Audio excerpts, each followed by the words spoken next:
thing that we have in common is our view that often the technological change, whether that's a process, whether that's actually a new piece of technology, that gets a lot of focus. It's very measurable. Yes, it's lovely. Yeah. You can very easily get your green light traffic lights on that one. But it doesn't really come to getting the right level of utilization and adoption, whether that's processes or tech. And I think a lot of the things that you've just been referring to, they're all in that space. It's the things that happen after the technical go live. And I always like to use that phrase, technical go live. It's not necessarily the same as the go live. Yeah.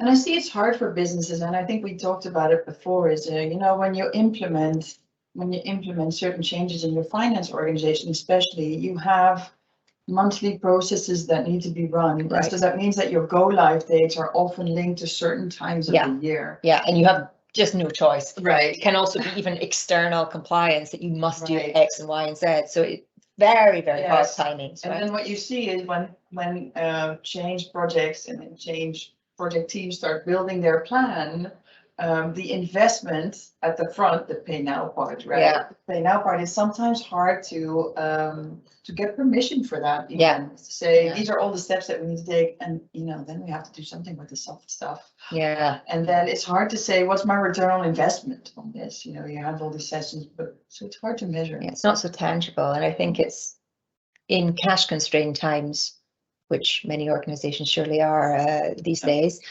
That's one of the first things to go. Yeah, to go. But let's talk about why that shouldn't be the case and what you should do to overcome that. So let's take an example where, okay, you get it, you understand that you want to do this, but obviously you have either your leadership team or your decision review board or steering committee or however your governance is.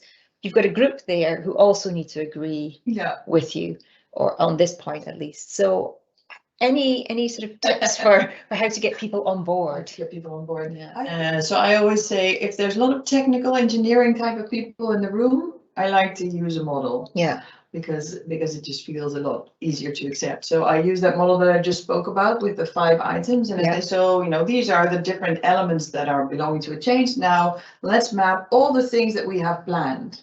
Right. And then you will see glaringly empty boxes on the behavior on the leadership side. And then you can kind of go, oh, well, that's really interesting. What do you think we should do there? I like that, because it's not so much just, okay, I know how to do this, guys, you need to listen to me, but it's actually, let's look really practically, what activities have we organized, and indeed then where are the gaps? Yeah.